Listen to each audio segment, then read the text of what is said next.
Hi. Well, it's that time of year again when everywhere you look is wall-to-wall party food, mince pies, chocolates and alcohol. So much money is spent on marketing to make you buy food and drink at Christmas, and it really does influence your decisions. It's so easy to overeat, and many people really pile on the pounds.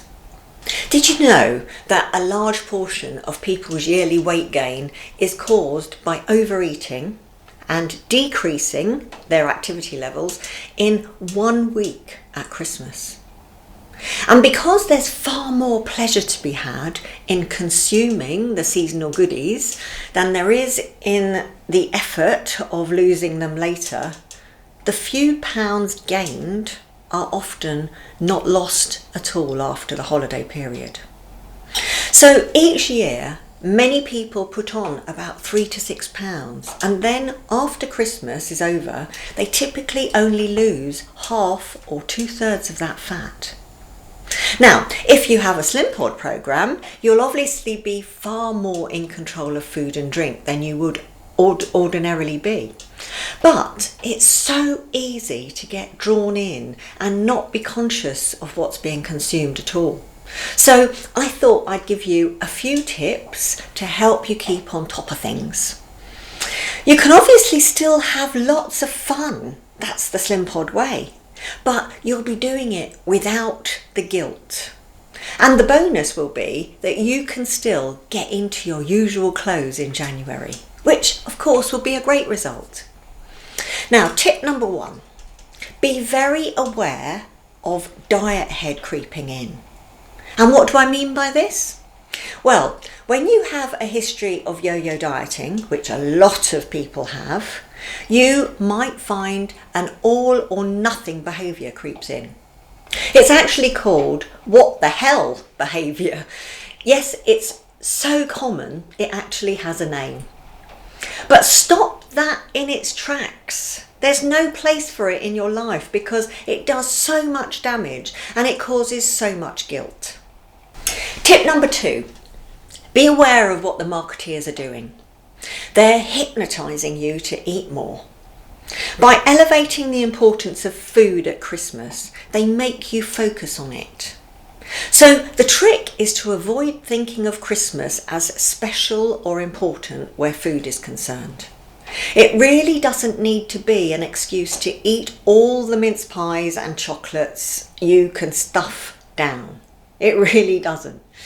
Also, be a bit more mindful of what's going into your mouth. I'm not saying you should deprive yourself at all, but it's that season when things can just get a bit out of control, and then you'll just end up beating yourself up, and we don't want that. Some people don't increase their weight at this time of year at all. So what do they do differently to those who do pile on the pounds? The answer is what tip number 3 is all about. People who don't put on weight are far more aware of the balance between the extra food that they're consuming and how much they're burning off. In a study, the people who burned it off did it by increasing their activity level, while those who put on the fat didn't. And I don't mean sticking on the lycra and going to the gym, not at all. This is just about extra walking or some squats each day. The thing that happens to so many people at this time of year is that routine just goes out the window, and the daily gym visit or the weekly Zumba class just doesn't happen. Everybody's just too busy. They don't realise that they can easily burn off the extra calories and the fat by just doing something that doesn't require going to an exercise class. So the idea is to just be a bit more mindful and pay attention to this. You can consciously increase your activity level during the holiday season to prevent weight gain. It's not difficult to do if you're aware of it. When you think about it, Christmas involves so much sitting around. So even if you just get up and walk around the house or do some squats for 5 minutes, it's still movement. Or better still, go for a walk.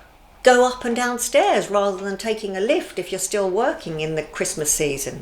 Do a 10-minute YouTube exercise video. Stay active and you'll feel really great while celebrating and having fun.